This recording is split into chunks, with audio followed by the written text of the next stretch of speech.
Halo teman meja Edi, selamat datang kembali di channel ini. Kali ini kita akan membahas topik yang sangat penting dan strategis, yaitu kesepakatan besar antara Indonesia dan Australia dalam bidang pertahanan serta keamanan kawasan. Kesepakatan ini menjadi titik balik hubungan militer kedua negara, di tengah dinamika geopolitik Indo-Pasifik yang semakin kompleks. Langkah ini menunjukkan bagaimana Indonesia semakin dipercaya dan diakui dunia dalam menjaga stabilitas regional.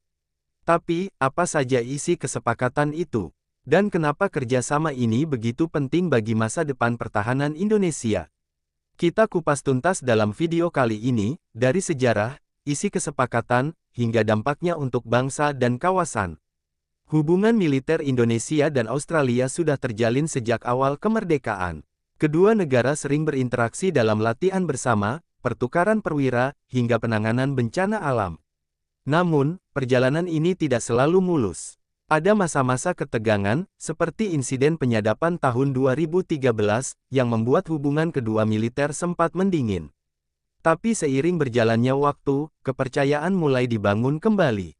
Mulai dari kerjasama penanggulangan terorisme, keamanan maritim, hingga pendidikan militer bersama di Akademi Pertahanan. Kini, di bawah pemerintahan Presiden Prabowo Subianto dan PM Anthony Albanese, hubungan itu naik ke level baru dengan sebuah kesepakatan strategis di bidang pertahanan dan keamanan. Dalam pertemuan resmi di Canberra, kedua pemimpin menandatangani Indonesia-Australia Defence and Security Partnership Agreement 2025. Isi utamanya mencakup beberapa poin penting. 1. Latihan militer bersama, Joint Exercise. Pasukan TNI dan militer Australia akan melakukan latihan bersama lebih rutin. Fokus latihan meliputi pertahanan udara, laut, dan darat, serta simulasi penanganan krisis di kawasan perbatasan. Latihan ini juga akan digelar di beberapa titik strategis seperti Darwin, Kupang, dan Natuna. 2. Pertukaran intelijen dan keamanan siber. Kedua negara sepakat memperkuat kerjasama cyber defense untuk menghadapi ancaman digital, serangan hacker, dan spionase teknologi. Dibentuk juga Pusat Koordinasi Intelijen Bersama, yang akan aktif berbagi informasi terkait terorisme, penyelundupan senjata, dan radikalisme lintas negara.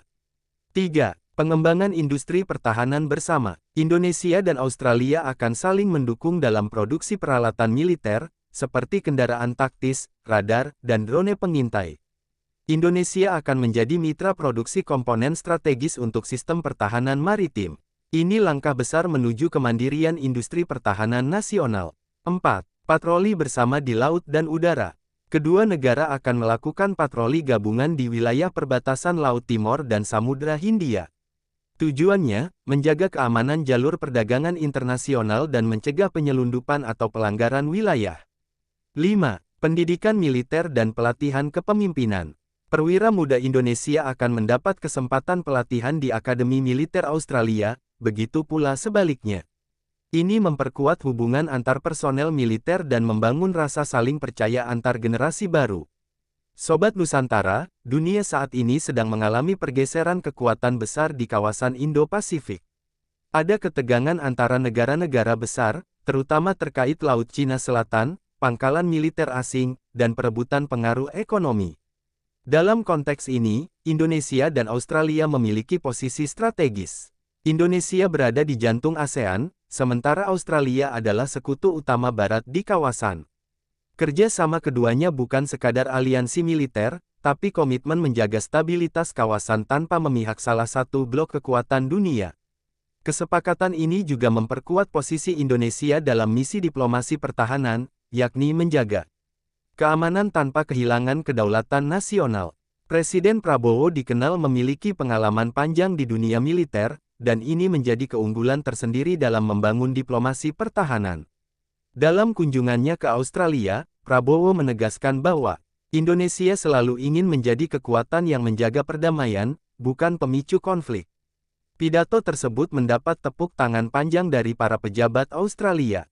Prabowo juga mengajak kedua negara untuk menghadapi ancaman global secara bersama, seperti kejahatan lintas batas, terorisme, dan perubahan iklim yang memengaruhi keamanan manusia.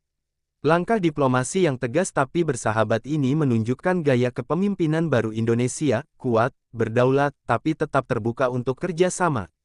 Kerjasama pertahanan ini membawa banyak keuntungan nyata bagi Indonesia.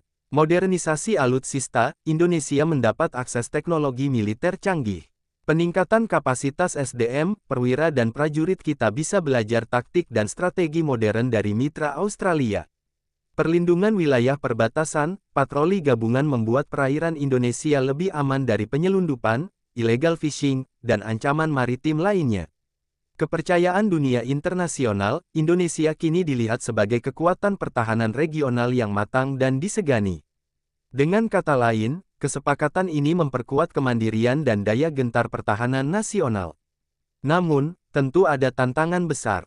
Kita harus memastikan kerjasama ini tetap seimbang dan sesuai dengan kepentingan nasional Indonesia. Kemandirian pertahanan tetap prioritas, dan transparansi dalam pelaksanaan kerjasama harus dijaga. Harapannya, hubungan ini menjadi contoh kemitraan strategis yang saling menghormati kedaulatan. Jika dikelola dengan baik, Indonesia dan Australia bisa menjadi penjaga perdamaian dan stabilitas di Asia Pasifik. Hubungan pertahanan Indonesia-Australia memang seperti roda sejarah, kadang bersahabat, kadang penuh ujian. Namun, fondasinya selalu sama, keamanan kawasan adalah kepentingan bersama. Setelah beberapa insiden masa lalu, kedua negara menyadari bahwa rasa saling percaya lebih kuat daripada perbedaan politik. Tahun 2025 menjadi momentum besar untuk memperbarui kerjasama strategis itu lewat Paktum Pertahanan Bersama. Tambahan baru, dibentuk Komando Bersama Latihan Maritim Indonesia-Australia (KOBERMA) di Kupang. Kolaborasi pengembangan sistem drone laut tanpa awak untuk memantau perairan timur Indonesia. Pengiriman teknisi Indonesia ke pabrik militer Australia di Adelaide sebagai bagian dari transfer teknologi. Di tengah meningkatnya ketegangan Laut Cina Selatan dan persaingan antara Amerika Serikat dan Tiongkok, Indonesia berperan sebagai penyeimbang yang netral tapi kuat. Kerjasama dengan Australia bukan berarti berpihak pada Barat, tapi menunjukkan bahwa Indonesia memilih mitra berdasarkan kepentingan nasional dan keamanan rakyatnya. Australia sendiri menyadari, tanpa dukungan Indonesia, stabilitas Indo-Pasifik sulit dijaga. Presiden Prabowo dikenal dengan prinsip pertahanan kuat, perdamaian abadi.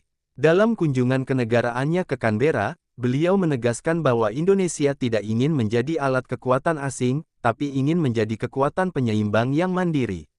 Pidatonya yang tegas namun santun membuat banyak pengamat internasional menilai, Indonesia kini punya pemimpin yang mampu bernegosiasi setara dengan kekuatan dunia. Sikap diplomatis namun tegas ini menjadi dasar terbentuknya kesepakatan pertahanan yang penuh rasa hormat bukan dominasi. Kerjasama ini bukan sekadar wacana politik. Dalam waktu dekat, akan dimulai beberapa program nyata, di antaranya latihan gabungan, Garuda Kangaro 2025, yang melibatkan ratusan prajurit TNI dan militer Australia. Patroli udara bersama di wilayah perbatasan NTT dan Darwin. Pusat Pelatihan Keamanan Siber di Surabaya yang didukung oleh pakar teknologi Australia. Setiap program diarahkan untuk meningkatkan kesiapan dan profesionalisme pasukan Indonesia tanpa mengorbankan kedaulatan nasional. Kesepakatan ini membawa 3 manfaat besar. 1. Modernisasi sistem pertahanan, Indonesia bisa mengakses teknologi militer terkini. 2. Penguatan posisi diplomatik, Indonesia tampil sebagai mitra utama kawasan. 3. Keamanan maritim terjamin, Laut Indonesia, terutama wilayah timur, lebih terlindungi dari penyelundupan dan ancaman asing. Ancaman masa depan bukan hanya perang konvensional, tapi perang digital. Kesepakatan baru ini juga melahirkan kerjasama cyber defense yang ambisius. Pelatihan pakar IT militer Indonesia di Lembaga Keamanan Siber Australia. Pengembangan sistem radar dan AI untuk deteksi dini ancaman udara. Proyek bersama pembuatan drone tempur otonom generasi baru. Langkah ini memastikan Indonesia tidak tertinggal dalam revolusi pertahanan modern. Meski penuh harapan, ada juga tantangan dan pandangan kritis. Beberapa pihak khawatir kerjasama ini bisa membuka jalan bagi ketergantungan teknologi asing. Namun, pemerintah menegaskan, kerjasama ini bersifat setara, dan seluruh keputusan strategis tetap dikendalikan Indonesia. Di sisi lain, tantangan juga datang dari dinamika politik regional, terutama di antara negara-negara besar yang memantau hubungan kedua negara. Indonesia harus tetap berhati-hati agar kerjasama ini tidak disalahartikan sebagai aliansi militer yang berpihak. Salah satu bagian menarik dari kesepakatan ini adalah kerjasama kemanusiaan militer. TNI dan militer Australia akan dilibatkan bersama dalam misi bantuan bencana alam di Asia Tenggara, evakuasi warga sipil di zona konflik, pelatihan pasukan perdamaian untuk misi PBB.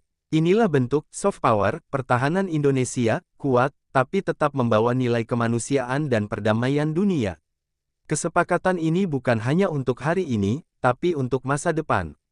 Generasi muda Indonesia akan tumbuh dalam era di mana negaranya dihormati, disegani, dan siap menjaga perdamaian dunia.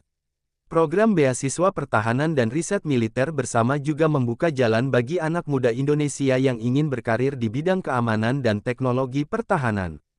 Teman meja Edi, inilah babak baru pertahanan Indonesia. Kerjasama dengan Australia menunjukkan bahwa Indonesia bukan negara yang menutup diri, tapi negara yang berani, bijak, dan strategis.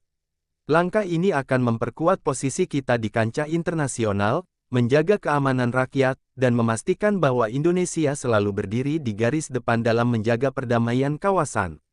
Kalau menurut kamu, apakah kerjasama ini akan membuat Indonesia semakin kuat di panggung dunia?